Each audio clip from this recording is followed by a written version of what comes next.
न तेरा है न मेरा है, ये हिंदुस्तान सबका है। नहीं समझी गई ये बात तो नुकसान सबका है। जो इसमें मिल गई नदियां वो दिखलाई नहीं देती, महासागर बनाने में मगर एहसान सबका है। आप उनसे सवाल करते हैं कि पेट्रोल और डीजल जो 60 रुपए का था वो 100 रुपए का क्यों हो गया, तब वो आपसे कहते हैं कि हिंदू मुसलमान के झगड़े में उलझ जाओ।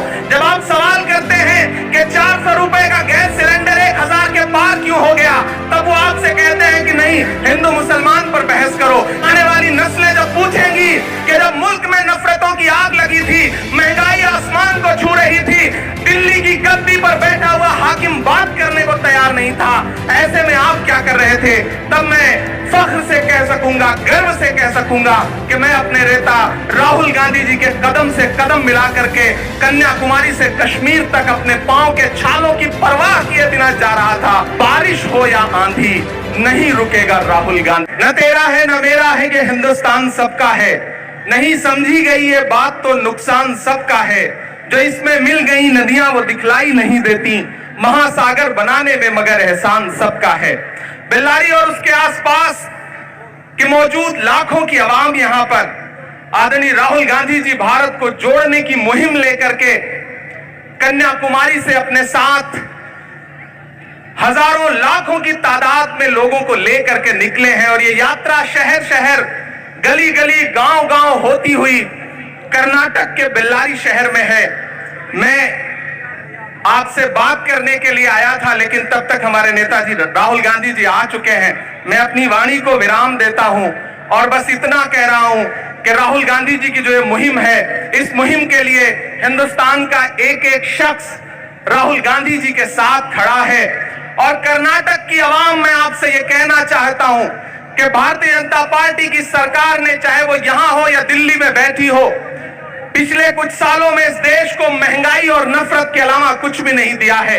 जब भी आप उनसे सवाल करते हैं कि पेट्रोल और डीजल जो 60 रुपए का था वो 100 रुपए का क्यों हो गया, तब वो आपसे कहते हैं कि हिंदू मुसलमान के झगड़े में उलझ जाओ। जब आप सवाल करते हैं कि 400 रुपए का गैस सिलेंडर 1000 के पार क्यों हो गया, तब वो आपसे कहते हैं कि नहीं, हिंदू मुसलमान पर बहस करो। जब आप उनसे पूछते हैं कि हंगर इंडेक्स में भारत 107वें नंबर पे कैसे आ गया, तब वो कहते हैं कि आप हिंदू मुसलमान में उलझ जाओ। इस तमाम जाल को तोड़ने के लिए, इस तमाम साजिश को तोड़ने के लिए राहुल गांधी जी निकले हैं। और हम पूरे हिंदुस्तान की आवाम की तरफ से राहुल जी को सलाम करते हैं, राहुल जी की शख्सियत को सलाम करते हैं, जो बीड़ा उन्होंने उठाया है। मैं उस दिन यात्रा में साथ चल रहा था, तो किसी पत्रकार ने मुझसे कहा कि आप चल रहे हैं तो आपको कैसा महसूस हो रहा है?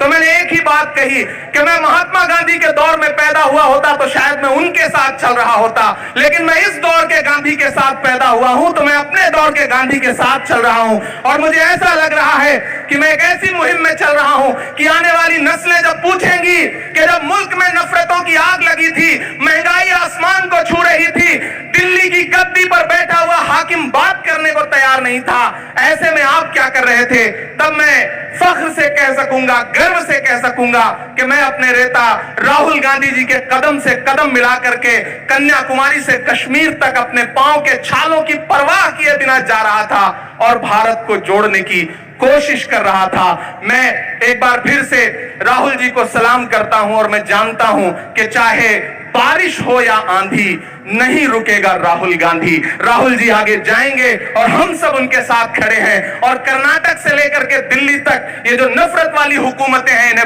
रख देंगे। कर्नाटक में नफरत का नाटक अब और नहीं चलेगा।